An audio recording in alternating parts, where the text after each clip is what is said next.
This is an interview with Sulaiman Penseney. He is a longtime Subud member. He was the chairman of the Subud World Association and helper, and generally a good guy. Yeah.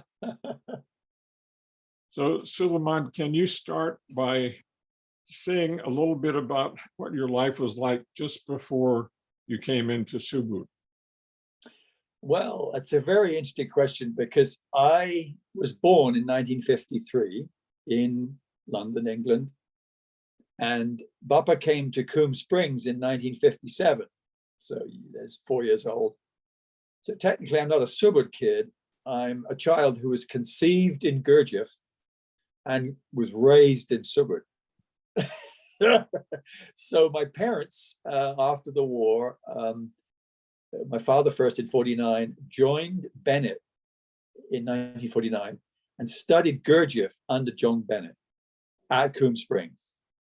And then my mother later went to Coombe Springs because her sister, Vanessa Bigwood, wanted her older sister to learn about Subud.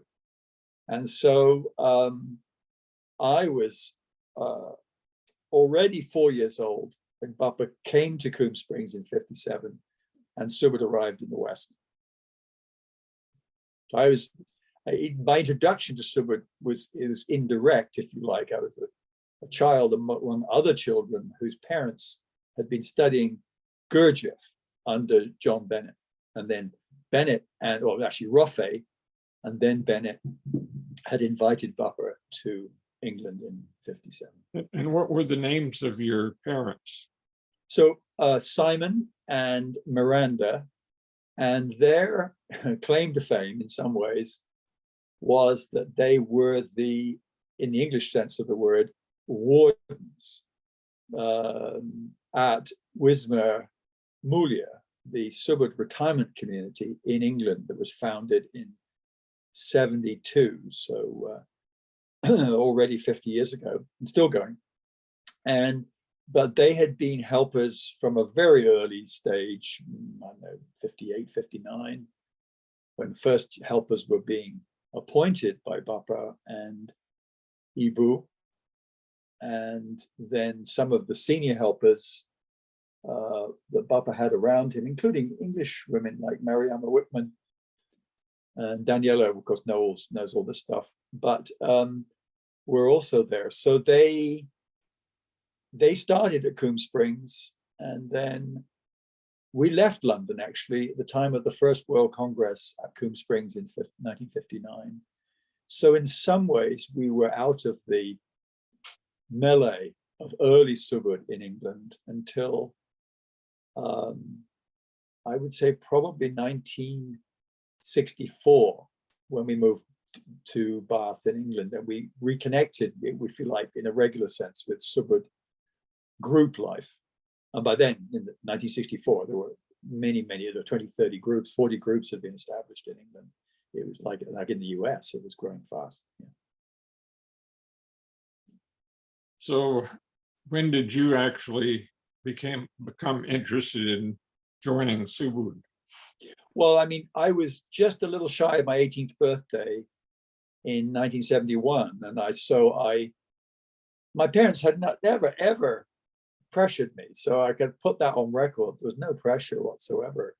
Very laid back about the whole business. I was an only child as well. So I was already, by the time I was 17, 18, I was already completely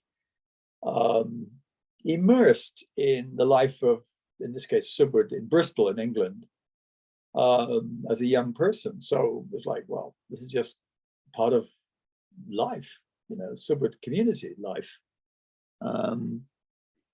And so I, without any pressure, I was opened when I could be opened, which at that time was still 18, but I was just a little shy of my 18th birthday when the opening day was there. But yeah, so it was kind of seamless. I wasn't doing searching. I wasn't going to libraries. It wasn't. I just knew. I knew about Subud because I was already a teenager and I was involved in Subud. So it was just seamless transition of just becoming active in the sense of doing the Ladihan. I was opened September 30th in 1971 when just before my, or September 29th, just before my 18th birthday. Yeah. So did you feel anything specific in your opening? I always remember now that the movements I made, this was an old Quaker friends meeting house. Oh, no, sorry. It was an old Wesleyan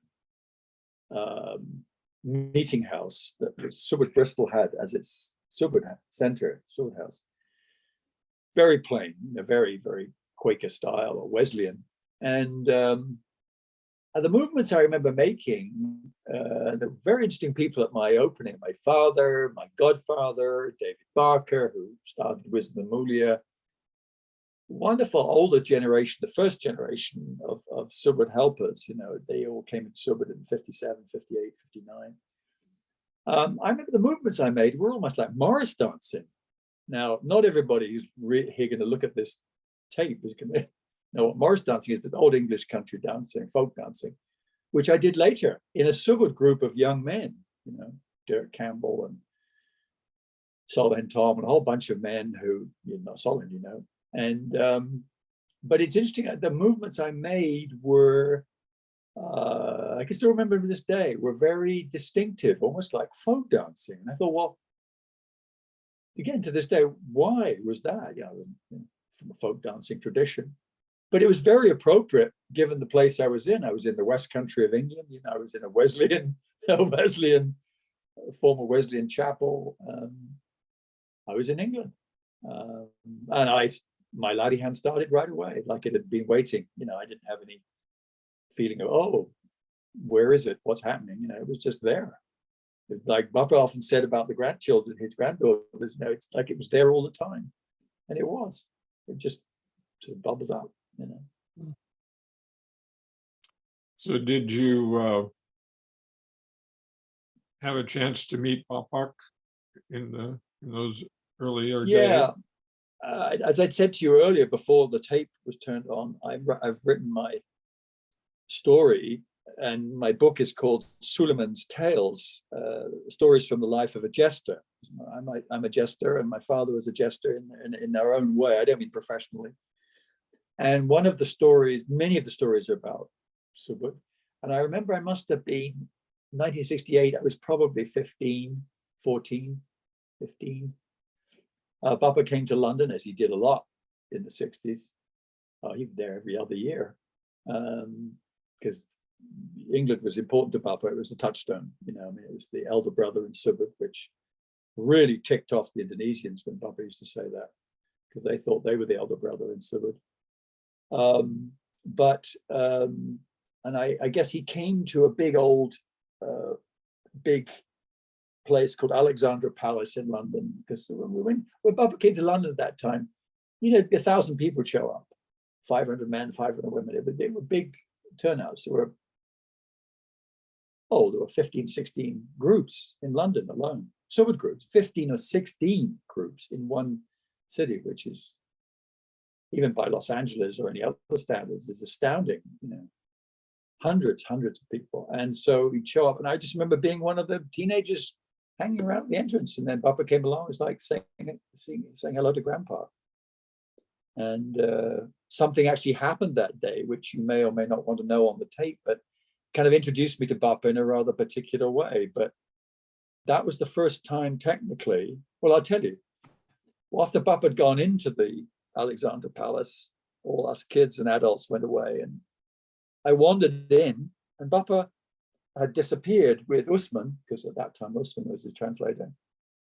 And I wandered into this big hall. I mean, we're talking, 200 feet long, 100 feet long, 200 feet long, 50, 80 feet wide. And standing in one corner was an old Hoover vacuum cleaner with a long 100-foot cord. And I thought, well, I want to vacuum this carpet. I don't know where the idea came from, but it just... So I saw two figures, maybe 60, 70, 80 feet away, sitting on the dais. And of course, there's Baba and Usman, of course. And they're just having a smoke, and a Coca-Cola. And minding their own business and having a nice little chat before the talk. So I thought, well, I better go and check. So I wandered over to the dais, and I wasn't so keen on approaching Papa. It's a little bit imposing, he's fairly for a teenager. And Usman was more sort of happy-go-lucky. He had always a big smile. Papa could be serious looking, and he was often serious looking. So I said to Usman, do you think could you ask Papa, is it okay if I vacuum their old cockpit? No. And so the Indonesians chatted, Papa's sort of face lit up, he smiled and he nodded. And so Usman said, well, of course, Papa thanks you for vacuuming the carpet before the latihan. Go ahead. So I did. And I, as the vacuum cleaner, because the sound of the vacuum cleaner drowned out their chatting quietly, and I just got on with my job. But that was the first time I met Papa. I must have been 15 or so, yeah. That wasn't exactly what you call one of those spiritual, like this huge light, and everything became clear. But you cleaned the carpet. Yeah, it's terribly symbolic. So, and obviously the inclination came from, I was always a fairly neat child, in the sense that I was fairly tidy.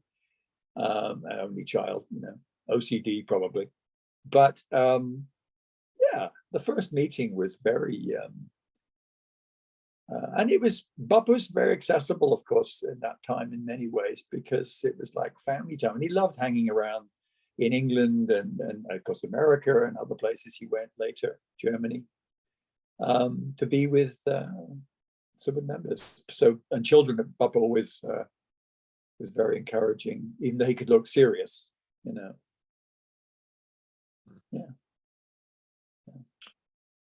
So that was before you were opened. And yeah, so I was open probably 3 years later. Yeah. So I couldn't go to the talk. I couldn't go to the latihan, but it didn't really matter because I was already connected in some way. Yeah. Yeah. So how about after you were open? Did you have more contact with Bapak then?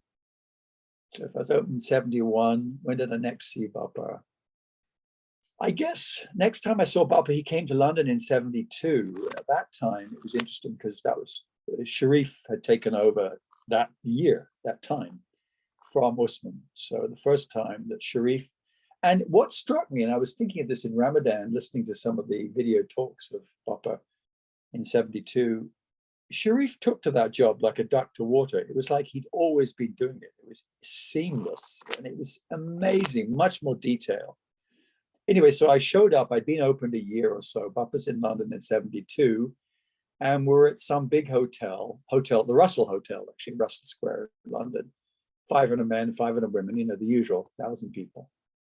And so the first time I sat as an opened member in Subud and listened to Bapa's talks and did the testing with him, the boxes and all these things he used to test with us.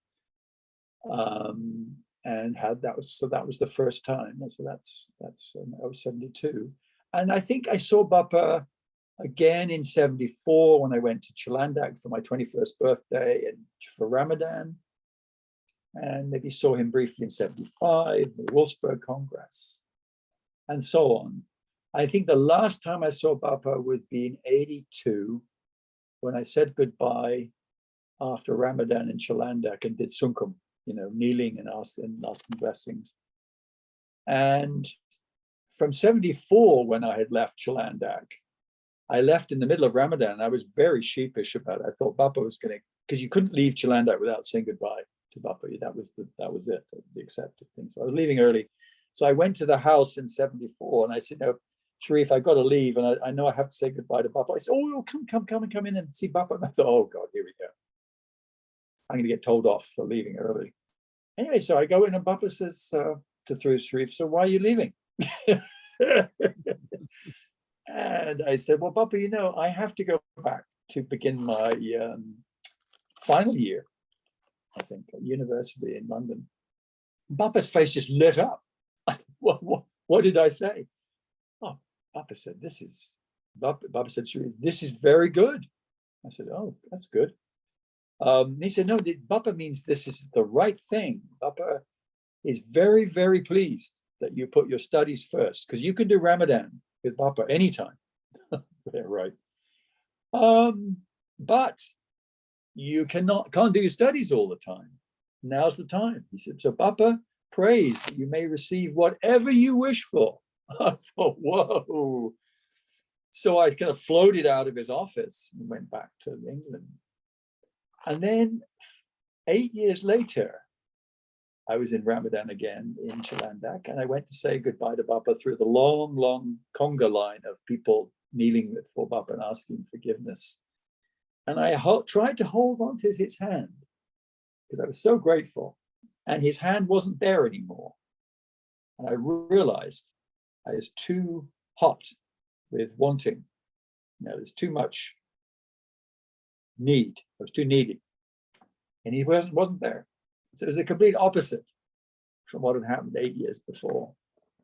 So the last time, long answer to a short question, last time was 82, and obviously died 5 years later. So I probably met him. Oh, I met him another time in London, in Scotland in 77. I was the driver of the granddaughters, Indra, Muti, and Tuti. And so I took Bappa to the par-fried chip factory outside Edinburgh, because the Subud enterprise was called Root Crop. Bappa loved French fries. Really, really loved French. It was not good. The girls were very worried about his heart. So I remember driving, being in the party. So that was 77. So I saw Bappa five or six times probably as a young member from 68 to 82. I never thought of it before until you asked, but yeah. There you go. Yeah. So were any of those times that you felt any specific kind of spiritual connection or anything like that?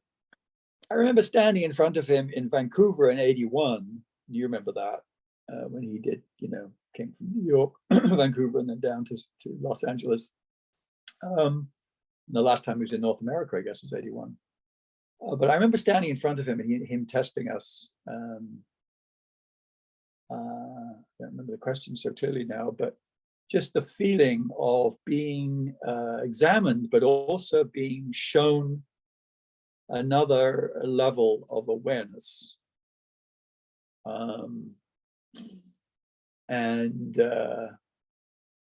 I'd also remembered, many times actually, I was with Bappa at Adam Albright's farm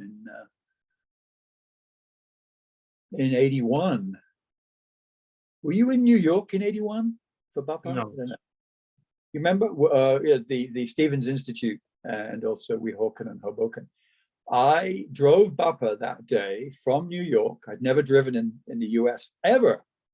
I drove Bappa from New York to Adam Albright's farm in Vermont, 5.5 hours. And so I was with Bappa for the whole day, and that was amazing with Sharif and Mastuti. That was probably the most interesting. Bappa was there, but he's not there. In the car, he wasn't there. He was somewhere else.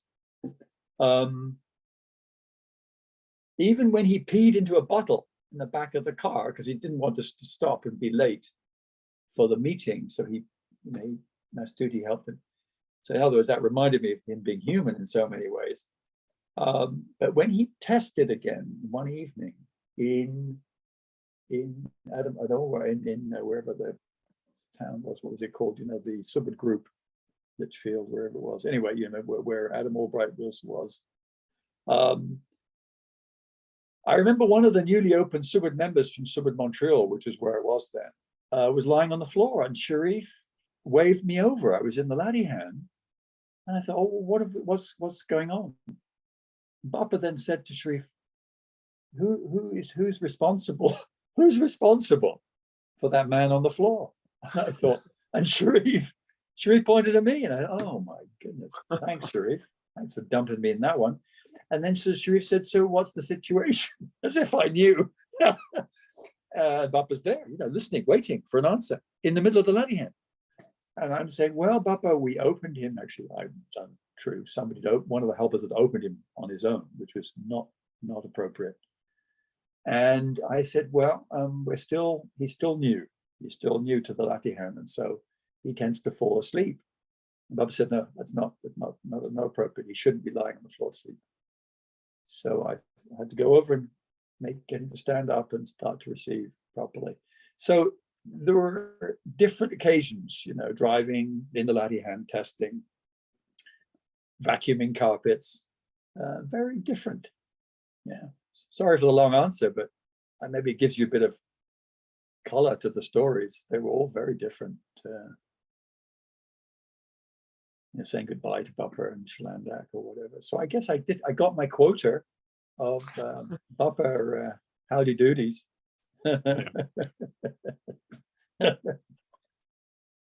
So how about, how did you become chairman of the World Subud Association? And that's an interesting one, because I don't know if many people say this, because there are now 8 chairs, since, including for Indra. And I don't know what your own experience is, or whoever's listening to this YouTube video, but often what happens with these kind of situations is that you are given some kind of indication. It's rarely out of the blue. Or if it is, it's because there's after there's been some signs that you may or may not have taken notice of. But this, so to go back to, I guess somewhere around about April or May of 2009, I became aware that Congress was coming in January 2010 in New Zealand. And I had this feeling, I'd been on the outside, always looking in. I'd been committee councillor for Canada only very briefly in 2008, 2009. So I was sort of introduced to the international aspect of Subud. And so I had this feeling that it was time to put my hat in the ring, to be on the inside, to really learn about what goes on internationally in Subud, not just be an observer, like with my nose pressed against the window, So the process is that you need to test locally, and then with the national helpers and so on, about whether it's appropriate to put your name forward, which I did, and it was. But then what was interesting was 100 days before I arrived in Christchurch, I had an experience. I was in a kind of a day one of council of helpers. And I suddenly realized in the course of this process, we were actually in the process of trying to de-helperize somebody, which will be complicated for somebody listening to this. But one of the helpers, it was necessary that they step down. It wasn't appropriate for them to be a helper anymore, which is a very difficult situation sometimes to manage. Easy to make a helper. It's like babies. Not easy to de-helperize, for somebody to step down from being a helper. Anyway, went through this process 4 or 5 hours, 14 helpers. And in the course of that time, I was made to realize that in 100 days' time, it was right that I would step up, but that I couldn't tell anybody. It was just, it was already sort of preordained. It was pre-arranged. I said, okay, myself, of course, that's fine. But I also couldn't say anything, because it would have seemed very conceited to say, well, it's me. Anyway, so I arrived in Christchurch 100 days later, and we go through the process. And there were 4 candidates that year, including the previous chair, Rosanna Vaughan. And it became apparent through the testing. I don't know if you were there in Christchurch, but it became apparent that it was right for me to be the WSA chair. And I remember actually Emmanuel Aroni, remember, I think it was Emmanuel? Yeah. He jumped the gun. He said, oh, it's Sulaiman Penseney. And everybody said, no, you've got to check with the delegates first. It's got to be democratic. Can't just be like divine, whatever.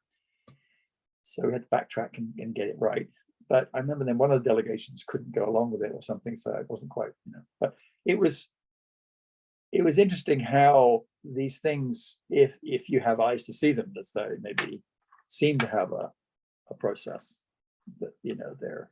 And in fact, one final thing, I remember I was in Innsbruck in 2005, in other words, at the Congress preceding Christchurch in 2010. And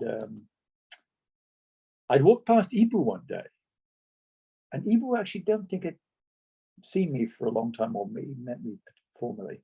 And something happened. She looked at me across the room, with Sharif was behind her, in a certain way, like, that's who he is. I'm thinking, well, I'm just Lukman. Here I am, No, she looked at me in a certain way. And I felt afterwards, I never asked Ibu about this, I meant to. Did you have some feeling that I had some, the job was coming down the pike, 5 years' time? But the way, Ibu does, in her own way, has had things like that occur for her. But so, if I look back, there were these kind of indications. Yeah. So then I did my time, and I, like many people will tell you, it was the most extraordinary time of my life, the most difficult and the most amazing and the most exceptional and inspired and insightful, but also difficult time of but unrepeatable. I mean, I've never been there before or since. It was just a different place. Yeah. So were there any particular experiences during that time that stand out that feel are important? Well, I mean, in the book, it's it makes me think of Sharif and Papa and all these people. You'll have to read this in my book, but I can't say that because it's not there yet. It is written. But there were significant occurrences where things happened that were quite different and unique. And you think, well, I can think of one where I was just at Latihan today with a dear friend of mine, a dear brother who had been an international helper, Hamilton Schragen here in Victoria. And I was at his house one day at the end of 2011, and I said, I don't have the need to test about where to go as a WSHR. I just feel and I follow, and it works out. And that's much easier when you think about it, and all the folderol of testing and this and that.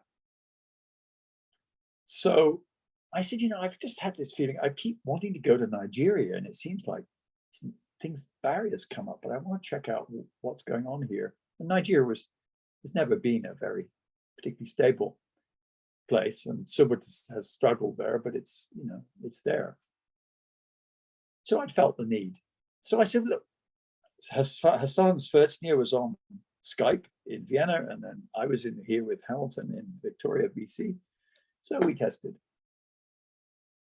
Would it be God's will for Lukman, as I was then, to visit Subud, Nigeria? That's a simple question. A yes or no will do. Well, what did I receive?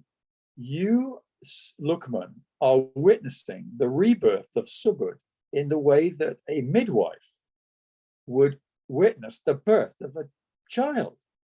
So, well, that's not what I asked to God. And I'm saying, well, and everybody's saying, no, you shouldn't go. And I said, but this, what I got, it's very interesting. And so I said, look, why don't we test? If that's the answer, what was the question? So we tested. What was the question from the point of view of, if you like, the inner? And the question was, how should you be towards the work you do when you face Almighty God and you work on behalf of Subud? Okay. Sorry, I missed that. So you can see the Jessler things there all the time for me. And so what did I do instead? I think I went to Argentina. Well, that's what you do if you don't go to Nigeria, apparently. And that was wonderful. So that's a story. I want to belabor you because there's lots of stories, as I warned you earlier. but I think that's a very interesting one where you're given, I mean, when you're doing things like this, and you need to be honest about it, and I do not want this to seem conceited, but I was treated in many ways, including in Subud USA, who were extremely respectful and very, very supportive of my work, even, and in Seattle specifically. Well, no, it's Vancouver, Washington, particularly, but also everywhere. Certain countries were extremely respectful of the role, not particularly of Sulaiman Penseney. No, the role of the WSA chair, because in some ways we're representing an aspect of Bapa. No conceit. I'd be in Colombia, I'd be in Indonesia. I'm treated in a way, it's not about Sulaiman Penseney, it's about the role of the World Subud Association chair. So in a way, that story I told about the receiving of the baby, the midwife and the baby, in a way is indicative of the fact that it was about the role, about the content, about the hakikat, I guess you could say, rather than the Sharia. There's something to do with the content, the purpose of the role. And in the other thought here is that the role comes, as it did on January the 5th, 2010, and it leads, as it did on July the 17th, 2014. Who's counting? And it comes and it goes like that. And when it goes, believe me, it's tough, because it's,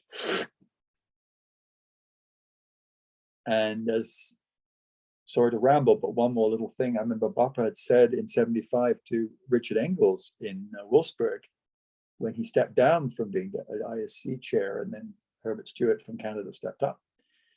I don't know if you were there that year. Were you there that year in Wolfsburg? Which year? Wolfsburg, 75. Oh, yeah. Yeah. And Buffett said to Richard afterwards, he said, you know, God gave you the capacity for the role that you played as ISC chair, and you've done the job very well. Papa's very pleased. But now, Richard, hint, hint, prod, prod. Now, Richard, it's done. God is removing the Jiminy or whatever the word was Papa used. And so therefore, you're left with the capacity.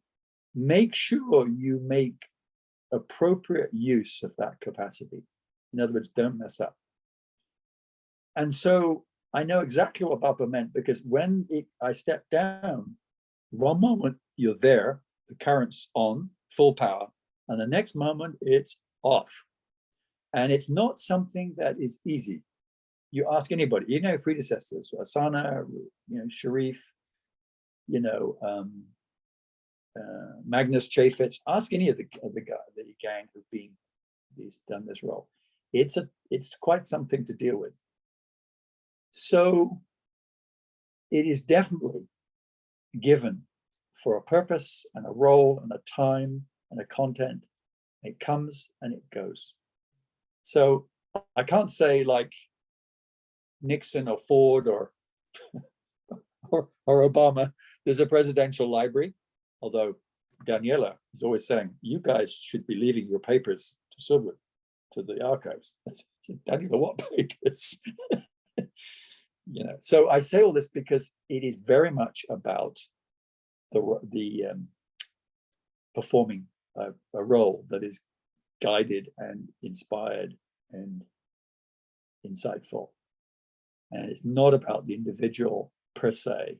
It's frankly, I think it's about the person who's best suited at the time for what is needed. I wouldn't have been chair in Puebla. There were 12, 14 candidates, many of whom are far more capable. But in Christchurch, it was my time. Yeah. For me, not as a conceit, but because that was appropriate at that time. Sorry, long answer to these short questions. So have you had much interaction with Ibu Rahayu? Yeah, it's interesting because in my term, Ibu was sick. We didn't realize it, many of us didn't realize, but she had shingles, really tough shingles for, well, I did Sunkum to Ibu in Christchurch in 2010, January, of course, you know, when I started the term. So started off in the right way, ask her blessing. I'd also hijacked her one day to give us a little pep talk, which she did. Maxwell as ISC chair or WSA exec, and Samuel Simonson and myself. And she gave us a lovely little chat. She was kind of ironic chat, where she said, well, the problem with this role, I guess, Reboot feels, is that the first 2 years you're getting used to the job, and then the last 2 years you're planning for a Congress, and then it's done. So we all went, thanks, Ibu. Yeah, thanks for that. And it's just Ibu's being upfront, because Ibu can't be anything other than upfront. She's not going to give you the sugar-coated, the sweet version. She's going to give you the straight goods. So we said thank you. And she was right, of course. And many people will say the same thing. Which is probably why Magnus Chaffetz wanted to have another go, in 2005. But I think so there's a result of that. I didn't see Ibu. So from 2010 and come 2012, I'm saying my predecessors would see Ibu once or twice a year, like drop in, see grandma, have a wonderful time, check in, make sure things are on track. And I'm thinking, this is coming up. This is 2.5 years. Like Ibu, I would reach out and he would say, well, not right now, meaning he never would say, I'm very sick. So I said, okay, enough. We're going to find a way. I was even in Chilanda, even in Pamalang, where she lives, one day, and I couldn't see her. She was upstairs and I was downstairs. It's like I'd come 7,000 miles. I couldn't see grandma, couldn't see my godmother.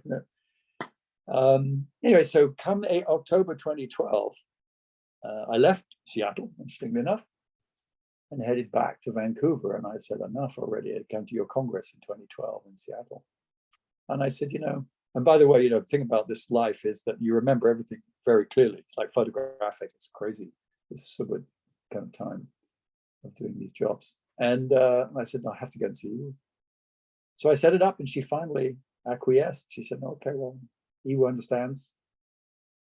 So Hadrian Fraval, God bless his soul, Maxwell, myself, and Harry Ono, God bless his soul, we all went to see Ibu.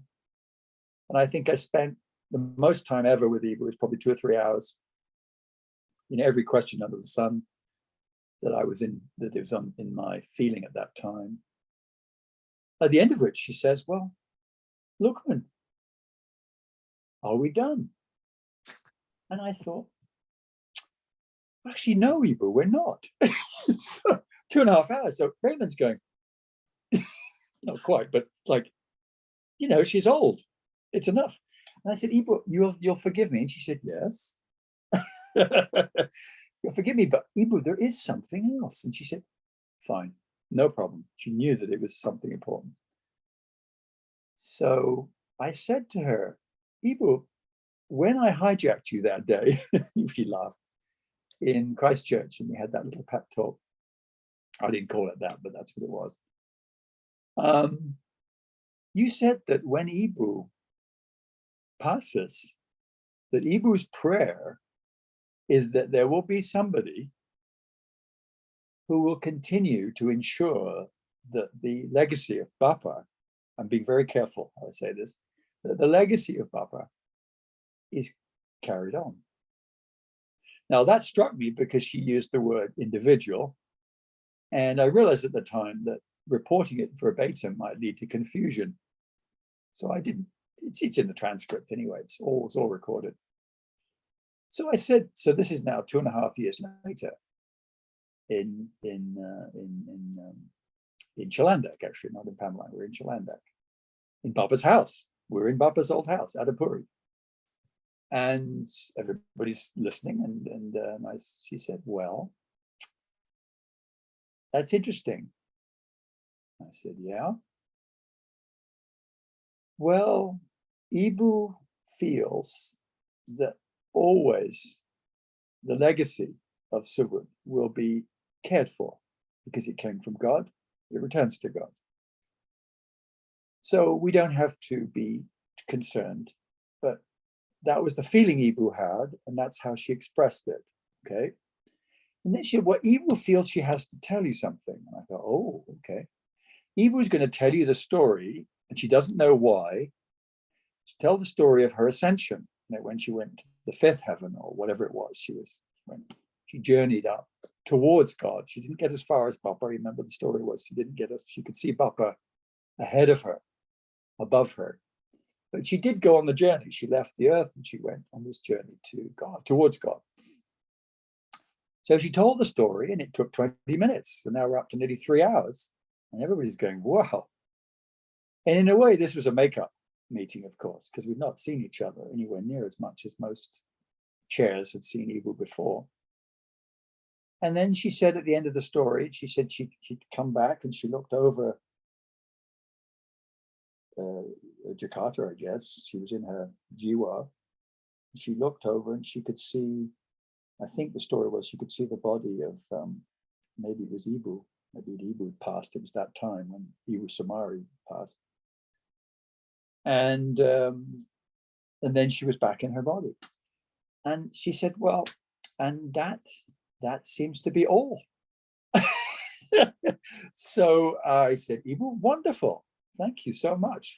I said, Ibu understands, that so much I wanted to catch up and spend time with Ibu, and all these questions I'd asked, which I forget now, but they're in that transcript. Which I guess someone like Daniela Manetta would hope would be in my papers, the papers that any World Subud Association chair you would have as part of their legacy. I don't know in Subud whether we're quite that sophisticated when we pulled them out of the archives. I tried to, but it's difficult to extract those things. But it's a good question because it raises that question about how we treat presidential papers, WSA chair papers, group chair papers, archives, story of Subud, the hadith, what I call, and I'm really being serious, the hadith in Islam was the story of everyday life with the Prophet and what he showed people, like the Gospels. And in Subud, I think the archives is more than just archives. I think I would use the term hadith, the way in which Subud was lived.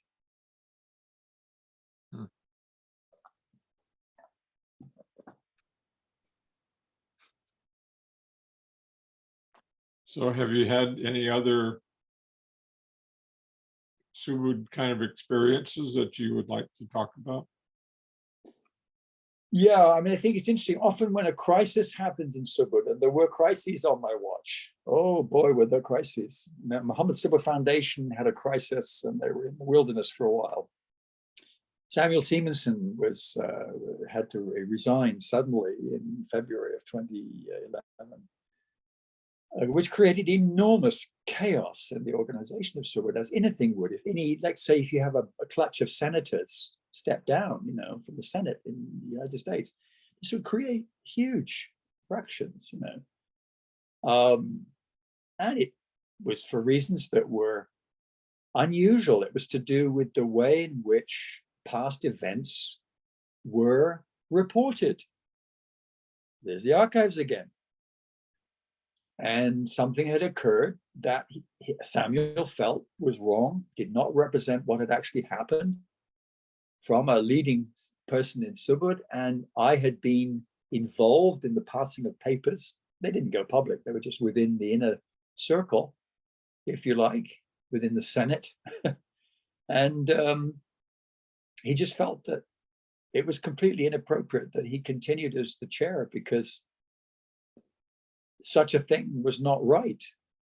And I said, Samuel, if you do this, the way people see things is not necessarily the way you see them. They will see this as a failure. And sure enough, Ismana and many people had great difficulty with that. But it was what it was, it is what it is. And so for me, with Samuel, who I loved very dearly, because I felt we were almost like nobles and knights on the quest together. We were it did very high. This was noble. we're working for Subud in the world. We're facing God. We're representing Baba. We're doing big things in our own way. I mean, not big things, sorry. We're doing things that we feel are important, facing God. That crisis happens and you just got to deal with it. And we had to, and it was a crisis. It lasted 6-9 months. Can't point fingers. You can't say, oh, well, woulda, coulda. No, it was what it was. Tribal memory, as Daniela would say. So there were things like that. There were low points, or the collapse of the foreign service of operations of the World Subud Association. The board of directors, the zone reps, felt that we shouldn't have these sort of rather intellectual, academic, egotistical, maybe, activities where Subud experts in particular fields were working with the United Nations, which Papa and Verinder had both encouraged Subud to be connected with.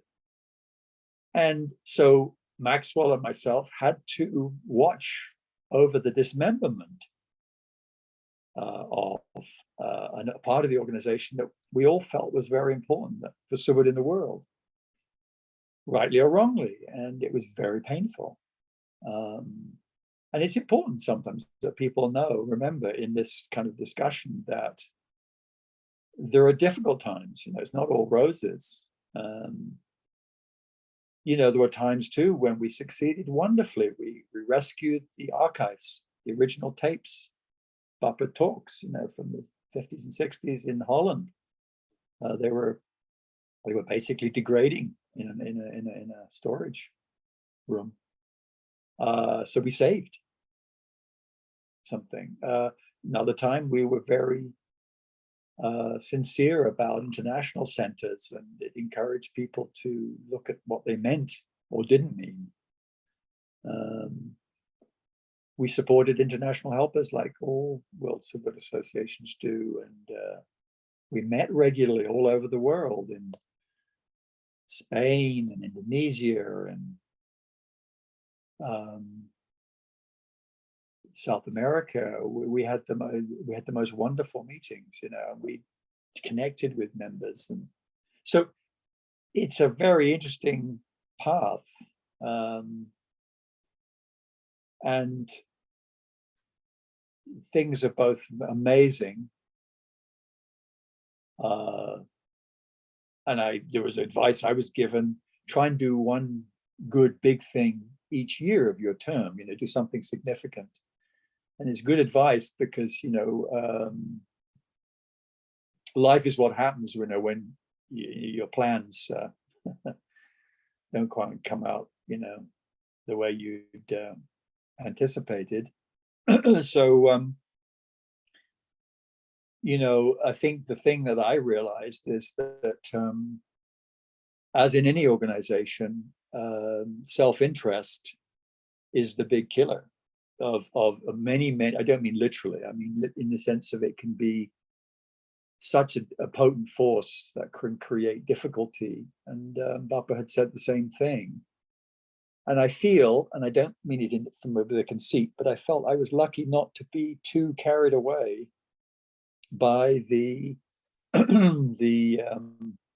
role itself that I had, because I'm a jester, I guess. But that when things were difficult, and there were definitely some real challenges on my watch, like the restructuring of Kalimantan Gold, for example, that really maybe in the long run enabled amazing things to happen and change, but in the first blush, the initial phase, seemed to be very difficult and very almost destructive. They say about what defines the United States of America, the Great Republic. Well, its ability to have constructive creationism or creative destructivism, the enormous ability to create and build and regenerate constantly.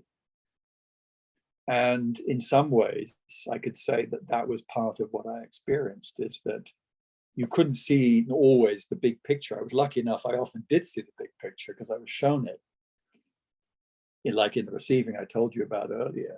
But at the time, yeah, the changing things going on. I mean, how can I not think, how would it have been if we'd continued to have an international presence within the UN other than Susila Dharma with UNICEF?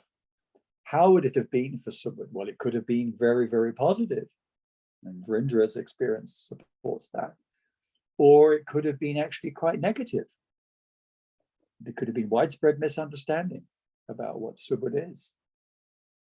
At one point, we toyed with this phrase that the United Nations uses within UNESCO, the intangible cultural benefit of the pyramids, of Swahili, of whatever.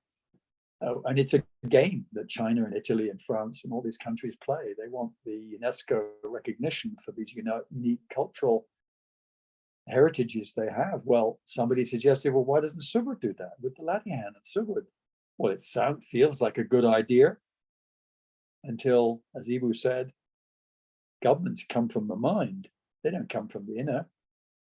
And Subud could have found itself in great difficulty. But so it's a real test, this role. You have to feel, but Ibu said to me when I finished, he said, Lukman, you have experienced the reality of Subud in all those countries. And that said it all. And it's not always sweet and wonderful. It's often quite difficult, and I feel like, the old general in the chair, in his leather chair, talking about the past campaigns. But it was quite amazing. So what is your overall feeling about the benefits of being in Subud for your life? Well, thank God you asked that, because after the last answer, it was a bit heavy. I think that what Subud has done is given me, because going back to what I said earlier, Papa and Richard Engels, what does God give you if you step up to the plate? Is I have an understanding, and I don't want it ever to be a conceit.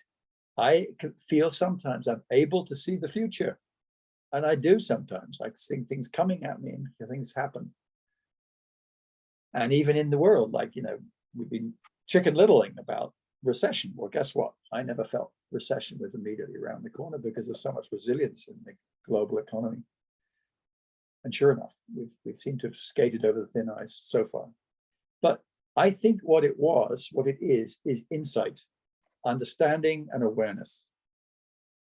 Because once you've been given the capacity, and then you've had the content, and then the content moves on to somebody else, it's a bit like Harry Potter and the Witching Hat, then you are left with a capacity. So, Virendra, Mukhtar, Sharif, Magnus, Osana, Lukman, Elias, and always have a difficult time with this current WSA chair's name. Oh, anyway, him, God bless him. Number 8. That if you asked every one of us that same question you just asked, I think everybody would say, I believe, and I certainly do, it's the insight and the understanding and the awareness and the perception you're left with. That's why I wrote the book. That is a gift. Because if you're going to do something that is as extraordinary in every way, and I don't mean it again as a level thing about highs or lows or conceit, then if you're going to do something of that has a certain significance, where you're representing Papa in the world in a small humble way, and you're also responsible as a World Subud Association chair for the oversight of everything, good and less good, easy and less easy, difficult. And you're also often making errors because there's no manual here. There's no, absolute.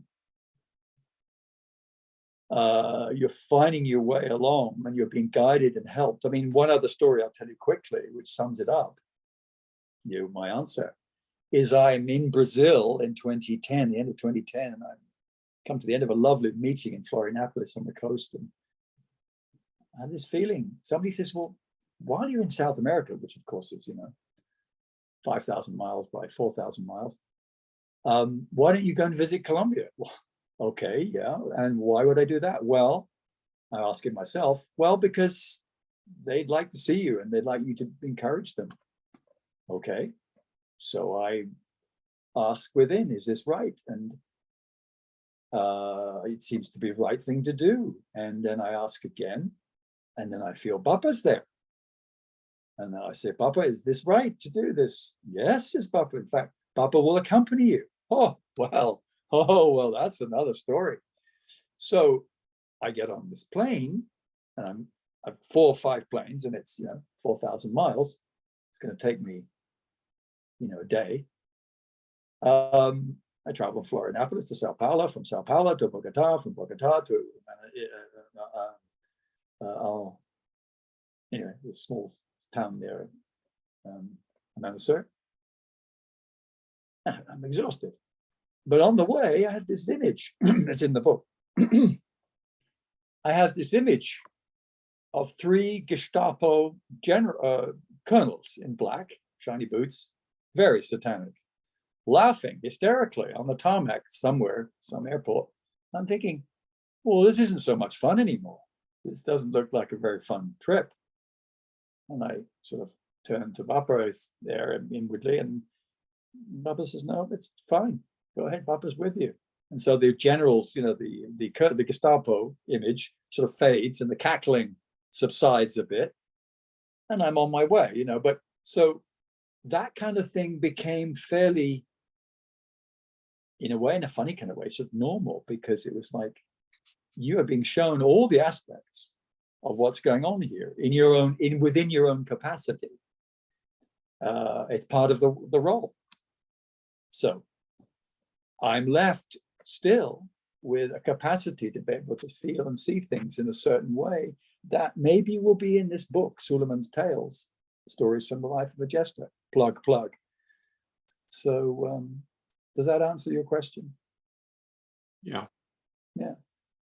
So an interesting kind of romp through a life, and here I am doing, I think, what Papa wanted us to do. And he started with Leonard Lassalle, remember? And of course, Harlina Longcroft doing one thing, and then Leonard doing another, stories.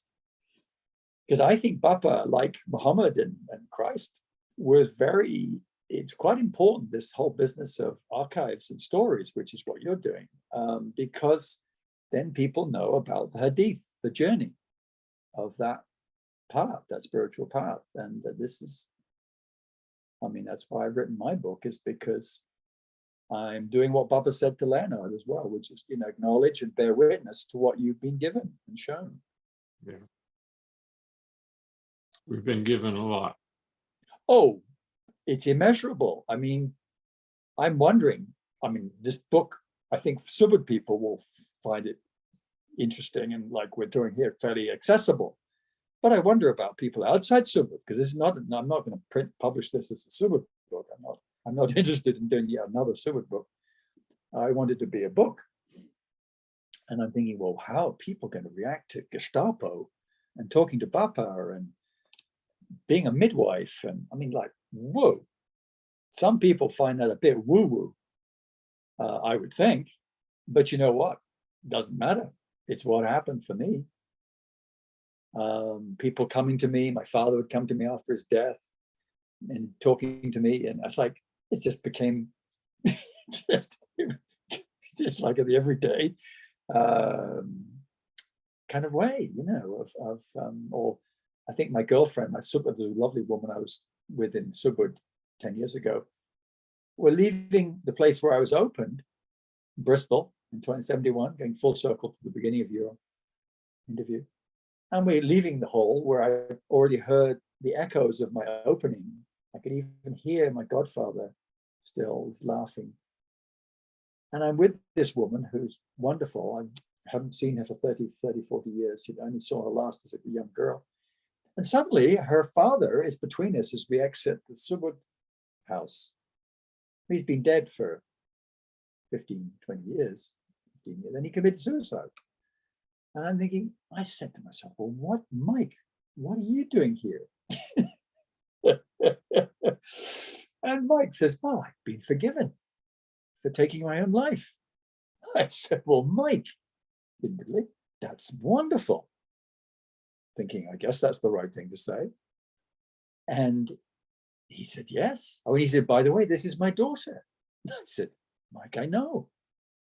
He said, no, but this is my daughter. I felt to myself, I think he has an agenda here. He wants me to get the other his daughter so I could some way help him in his spiritual journey, the other side, in the other life. So that kind of thing, which sounds a bit woo-woo and a bit rich pudding, as the English would say, I think after a while becomes part of life, because you're living, in a sense, either side of this divide.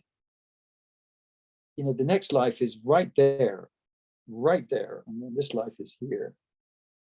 Or that other world is right there. So I have to say, and you can feel it in what I'm saying, is that this gift, this, which what Ibu put a finger on, stays with you till the next life. It doesn't go away. And that's why I think it's important to write books about the stories, about bear witness. That's what Baba said to Leonard in a way, like bear witness. Like the Prophet Muhammad would have said the same thing to his followers. Write it down. Christ, I'm sure, said the same to Matthew, Mark, Luke, and John, and James. And so, yeah, to me, it's completely normal. There's no feeling of woo-woo here at all. This is, well, as you know, Baba used to say to us, the next life, the hakikat of life, is the real life. There's everyday stuff. Well, this is just the slaughter grind, and you come from God, you return to God. You know, you've got the journey. And you say, well, fair enough. But, you know, we're here and now. But if we're in the here and now, and we're experiencing the taste as well of all this other life, then what's wrong with that? Kind of gives you something to get along with, right? To move along with. It gives you kind of helps you chivvy along. So I put it down to is why I have had such strong relationships with people like Frederick and others, was because somehow we, and with you and others, we have this feeling of not, there's many people have who don't necessarily have something like the Ladihan, putting this in a box somewhere else. It's not, it's here and now. It's continuous. This life and the next life, the crossing over, you know. When my mother's dying, the grandmother I never met, her mother is with her, she's dying with me, bathing my mother. What's wrong with that? We're all together. It's just that one of us is in the next life. One of us is half in the next life and half here. And me, I'm in this life. Well, what's wrong with that picture? So yeah, no, I mean, I think the book sums it up. Suleiman's Tales. They're not tales. They're not, and tales is naughty, Tails, like, you know, serpentine tales. It's all about saying, well, these things happened. You know, these things are real for me, and so I'm very grateful. So where can we find your book? Well, the book is in my third rewrite. Oh God, this is the tough, these are the dark days, you know, this is the dark ages. And I've done cartoons as well. And do I have time just to show you a little something? This will just give you just a taste, a snifter. The story is that I'm hoping, where are we now? After Ramadan 2023, I'm hoping this year we can pull it all together. I'd said that at the end of last year. I'm hoping that that we would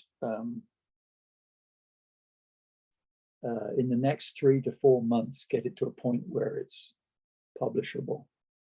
And the question then becomes how, of course, and so on. And most people end up doing self-publishing. I'll just show you this. Here we go. So the cover I'm working with right now, well, this is almost impossible to see. It just shows you that something is real. So that's Sulaiman's Tales. And the picture is of me driving out of Eastern Canada, 2,500 miles to British Columbia. And that picture is of me going into the Rockies in my SUV, into a tunnel that's lit. And all around is the darkness of the Rockies. And above is a Islamic moon. And so you might be able to see it there in the top. See, there's the crescent moon. Yeah. And so in a way, it's emblematic, it's symbolic of a life passing from one into another and being in different worlds as well, I guess. That's probably why I chose. And I did that, that's my own cartoon. So I have done 100 cartoons for this book, not all of which will see the light of day. So if it has a cover, it must be real, right? Don't judge the book by its cover. So I'm working on that, and I think that the way of this book is, I'll just show you one more thing, since you asked not. This is these stories have a for example, when I told you the story of vacuuming the hole with Bappa and Usman in the background. Oh yeah. That's the picture of me with an old Hoover and Bappa and Usman, whoops, are there in the background. It's a bit fuzzy. And so those are the kind of things I've done. And so, as every author knows, you know, this is the dark night of the soul time, slogging through, getting everything polished. If you've writing is easy in Subud, I think. I hadn't heard many people in Subud talk about writer's block.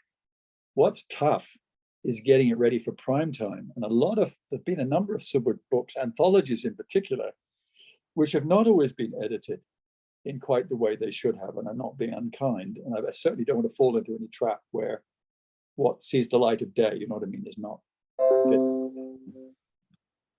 So that's coming. And I'm very glad about it. And I feel very good about it. And it feels like it has content.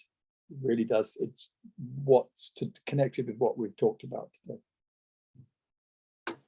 So I don't have any more questions, but if you have anything else you'd like to say. Yeah, no, I think it's a good thing to do this. Halina would approve, of course, as the writer of the history of Subud. And of course, that history it will continue. It's not Daniela, I can't remember who's taken on the next volumes of the history. But Bappa placed very high importance on that, and his own autobiography, which I read a bit of recently. So I think this is very important work. I really do. And Daniela knows I feel it important, but she also knows I'm struggling with pulling all these pieces together. I wish I did have my presidential library. Ha ha ha. Now I'm being very facetious about that.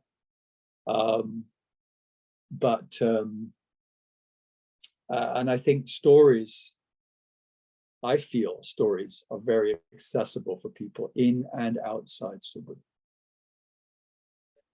And so if I have a story called Vacuuming the Palace, which is that one I just showed you and I told you, then that might be more accessible to someone. Or what was the story about the Gestapo? Oh, the Gestapo colonels await you, Mr. Chairman. So those stories are the allegorical in a way, maybe a bit. Maybe that's why it's important we tell stories in different ways. And I've always stayed connected with my predecessors, especially Sharif and Osama. Nahum, my successor, but two, number 8, not so much, but I did talk to him.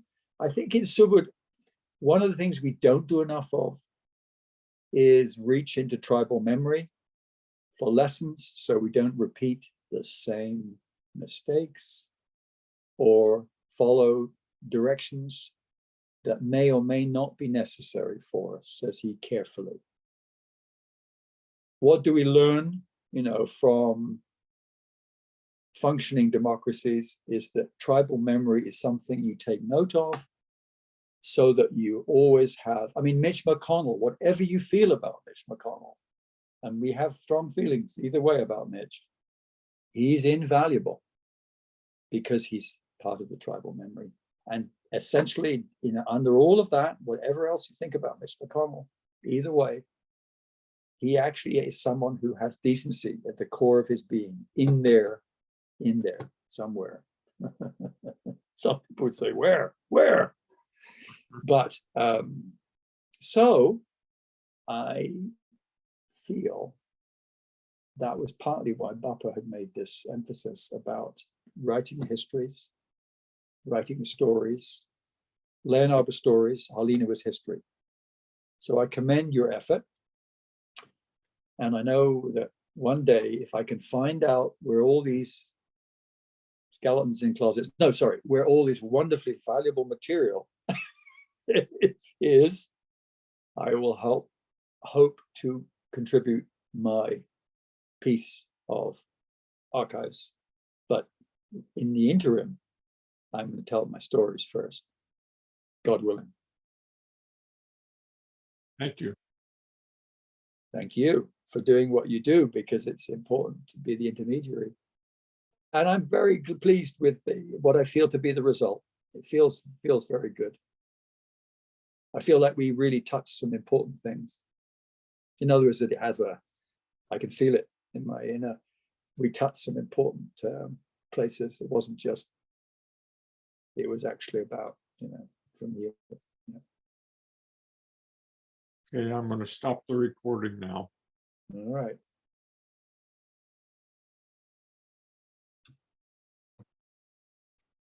Yeah, there you go. See? As we used to say, see? So tell me, who else have you interviewed, and who else is on your hit list? To-do list.